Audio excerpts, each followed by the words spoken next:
Não murmure, agradeça. As circunstâncias da vida podem ser medonhas, sombrias, amargas. Qual a reação? Murmuração não, agradecimento. Eu quero tratar desse assunto com você à luz do Salmo 116. E esse salmo retrata a história de um homem chamado Ezequias, que foi rei em Jerusalém. Ele enfrentou problemas terríveis na vida. Embora fosse um homem muito rico, piedoso, de muita influência, ele lidou com dois gravíssimos problemas que poderiam ter arrancado do coração dele murmuração. Mas ele viu a intervenção de Deus e neste salmo ele pergunta assim: que darei ao Senhor por todos os seus benefícios para comigo? Em vez de capitular-se à murmuração, ele entregou-se à gratidão, ao agradecimento. Então, não murmure, agradeça. Mas eu queria aqui traçar para você o cenário que ele viveu.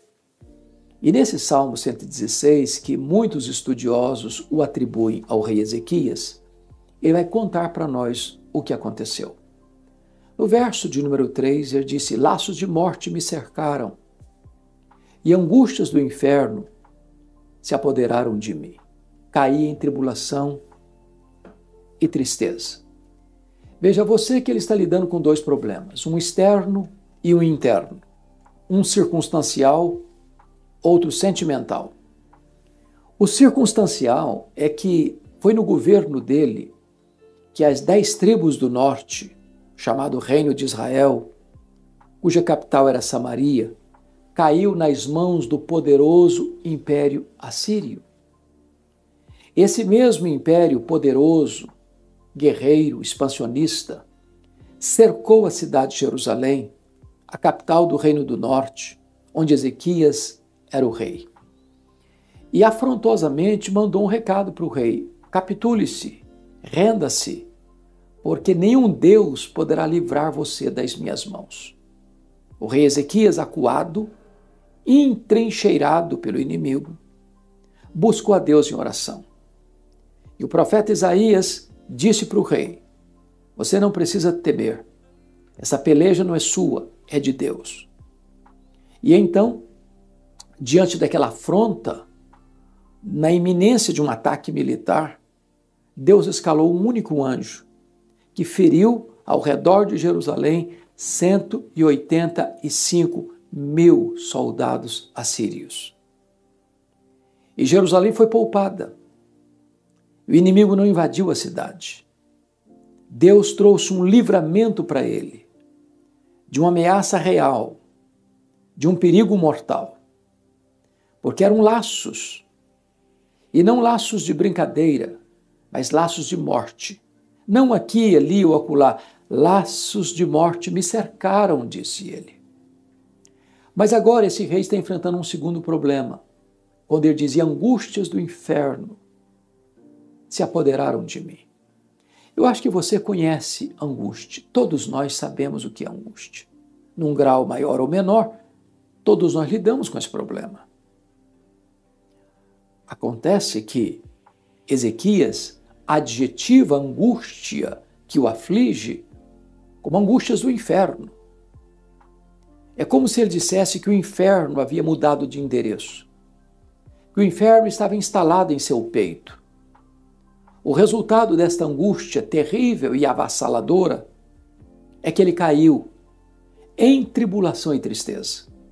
Tribulação é a ideia de um achatamento, um esmagamento, ser passado debaixo de um rolo compressor.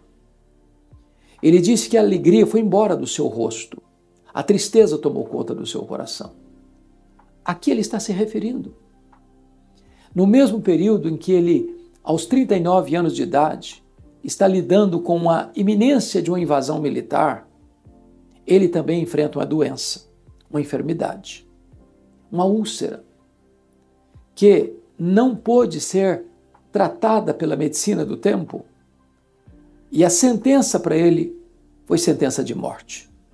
O próprio Deus mandou o profeta Isaías ao seu palácio, dando-lhe um recado urgente, um ultimato: põe em ordem a tua casa, porque morrerás e não viverás.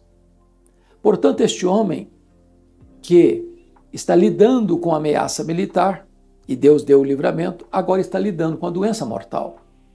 E ao receber esse recado, o rei Ezequias se volta para a parede, ora fervorosamente, chora copiosamente, e Deus responde rapidamente. O profeta Isaías não tinha saído da cidade ainda, quando Deus diz para ele: volta lá e dize a Ezequias, príncipe do meu povo, que eu ouvi a sua oração, eu vi as suas lágrimas, vou curá-lo da sua doença, vou libertar Jerusalém do iminente ataque militar, e no terceiro dia ele subirá à casa de Deus e dará testemunho desse grande milagre. Aquela angústia do inferno, que era angústia de morte, fora retirada e ele foi poupado. Porque ele vai descrever no versículo 4 do Salmo 116, então eu invoquei o nome do Senhor. Porque ele não estava só caído, não, ele estava prostrado, conforme diz o versículo 6. Nocauteado. Ele estava completamente vencido pelo problema. Mas nessa hora aguda, grave, ele invoca o Senhor. Às vezes, quando o ser humano está no fundo do poço, só tem uma direção para olhar. É para cima, é para o alto, é para Deus.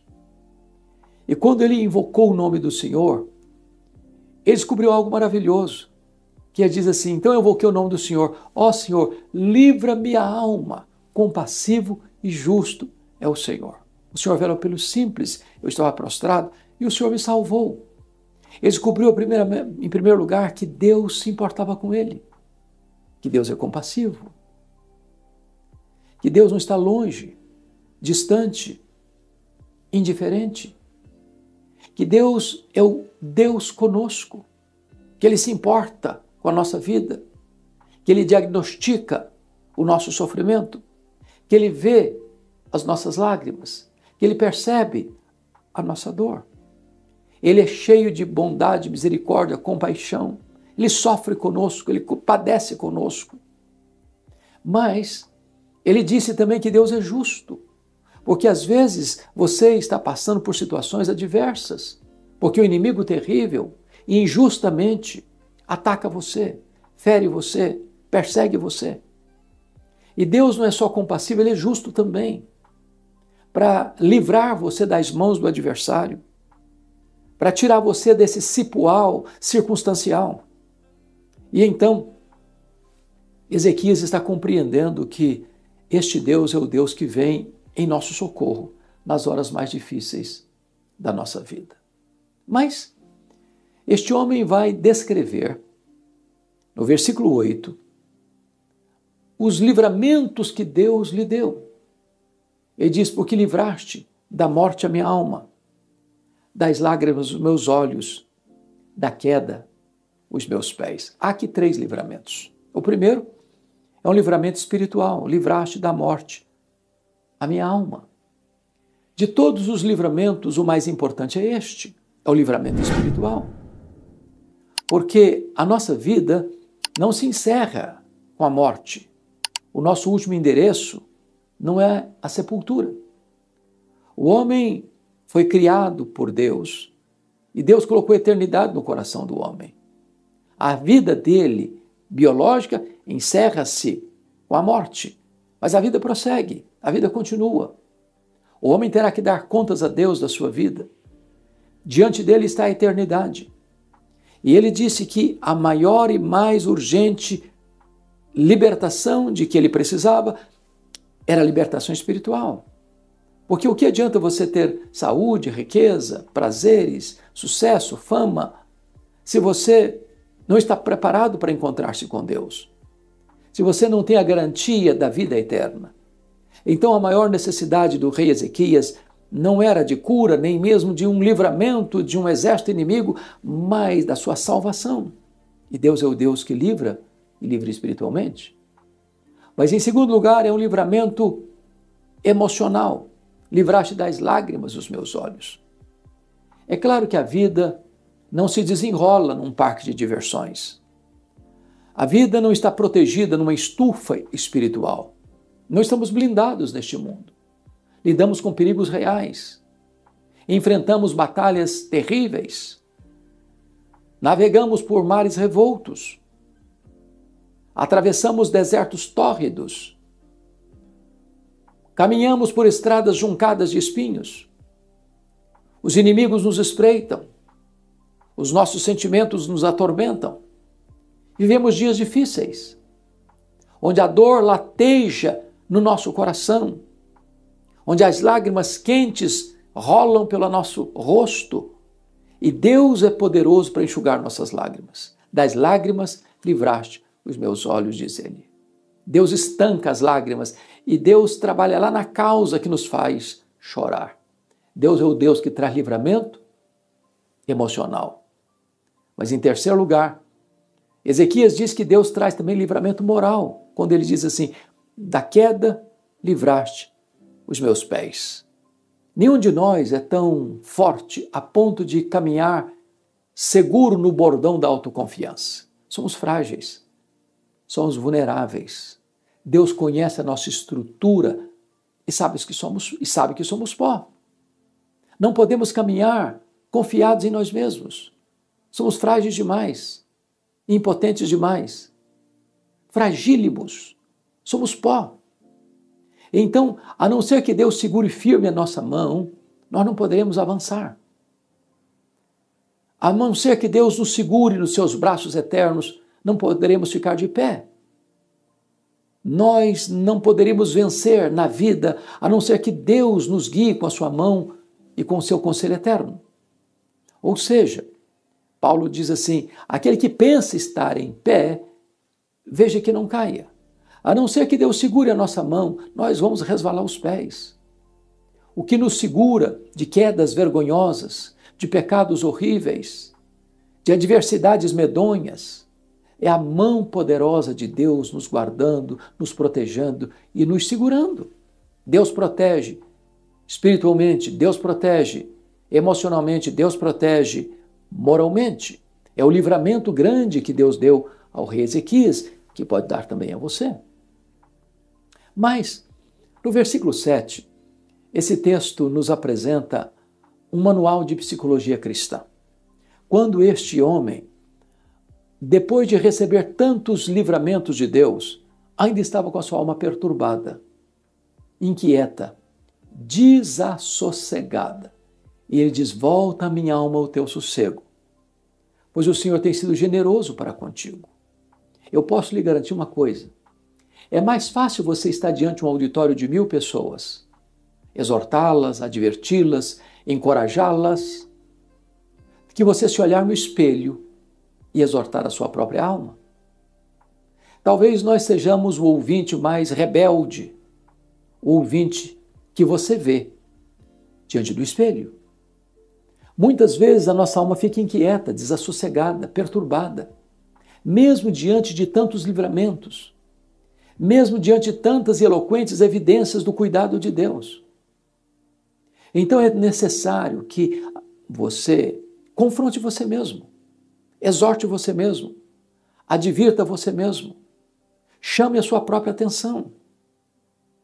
Eu chamo isso de conversa diante do espelho, ou um solilóquio, onde você começa a conversar com a sua própria alma, onde você se torna o seu próprio pedagogo, onde você se torna o seu próprio profeta para confrontar você mesmo, para voltar ao sossego, a confiar, a descansar, a colocar sua vida nas mãos de Deus e saber que mesmo que você, num dado momento, não tenha o controle, mas Deus está no controle. Para olhar para o passado com gratidão e dizer: Deus, o Senhor já fez, então o Senhor é poderoso para fazer de novo. Então volta ao teu sossego. Mas este homem, depois de fazer esta reflexão, Ele vai assumir compromissos diante de Deus. Porque a pergunta que ele fizera no verso 12 é esta: que darei ao Senhor por todos os seus benefícios para comigo? Ele assume compromissos solenes diante de Deus. E o primeiro compromisso que ele assume está no versículo 2, porque Deus ouviu o meu clamor, ouviu a minha voz. Invocá-lo-ei enquanto eu viver. Ele faz uma aliança com Deus. Ele assume um compromisso diante de Deus. Não apenas no vapor da emoção, não apenas na circunstância imediata de um grande livramento, mas ele assume o compromisso de invocar a Deus enquanto ele viver.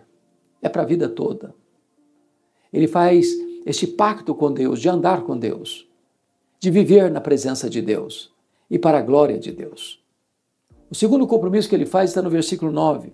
Ele diz: eu andarei na presença do Senhor, na terra dos viventes. Não é andar na presença de Deus no domingo, na igreja, na comunhão dos santos. É andar na presença de Deus também lá no dia a dia, lá no trabalho, lá no escritório, lá no hospital, lá na loja, lá no comércio, lá na indústria, lá na viagem, lá no campo de futebol, lá no lazer, lá num ambiente que às vezes nem sempre é favorável, muitas vezes um ambiente hostil.